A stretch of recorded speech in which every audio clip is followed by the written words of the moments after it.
Hello guys, in today's video I'm gonna show you how to manage accounts I follow on my account on Snapchat, easy and quick.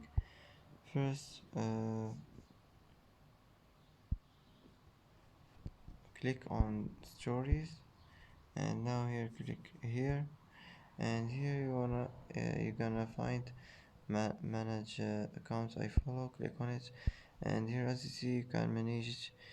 Click edit and manage it as you want, and click done after this, and that's it. And that's it for today's video. If you like this video, don't forget to like and don't forget to subscribe.